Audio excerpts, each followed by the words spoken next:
আচ্ছা, আমি জোরে কথা বলতে পারতাছি না। সবাই ঘুমাইতেছে যেহেতু অনেক সকাল।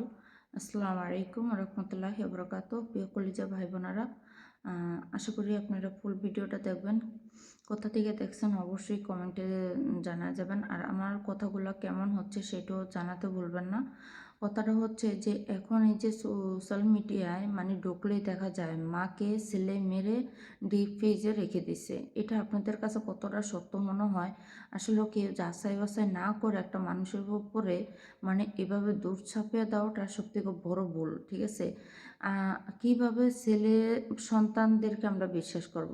এটাই তো আমরা মানে খুব লাগতেছে না, অবাক লাগতেছে।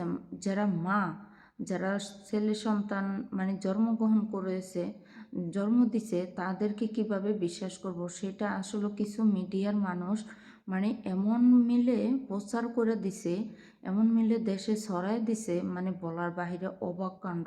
যে কোনো মা যেন কোনো সন্তানের উপর বিশ্বাস না রাখে, ভরসা না করে, এমন একটা নিউজ ছড়াই দিছে। আসলে এটা সবথেকে বড় ভুল। এটা যাচাই করেন, ভালো করে আপনারা তথ্যটা বের করার চেষ্টা করেন। না যাচাই বাছাই না করে কিভাবে একটা ছেলের উপরে দোষ দিয়ে দেন? ছেলে মাদ্রাসায় পড়াশোনা করছে, হ্যাঁ বুঝলাম ভুল করছে, ভুল করছে বলে তাই নিজের মাকে মেরে ফ্রিজে রেখে দিবে, এটা আপনাদের মনে কিভাবে গায়? আপনারা কিভাবে বিশ্বাস করতে পারেন? আমি এটা আসলে বুঝতে পারতাছি না। তো আমার কথা যদি ভুল হয়ে থাকে ক্ষমা দৃষ্টিতে দেখবেন, কারণ আমারও সন্তান আছে। আমি মনে হয় না আমার সন্তান কখনো আমার সাথে এরকম ব্যবহার করবে।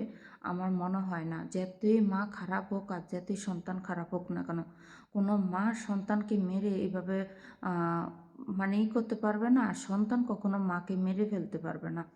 কিন্তু আমাদের দেশে এখন এমন এমন ঘটনা ঘটতেছে,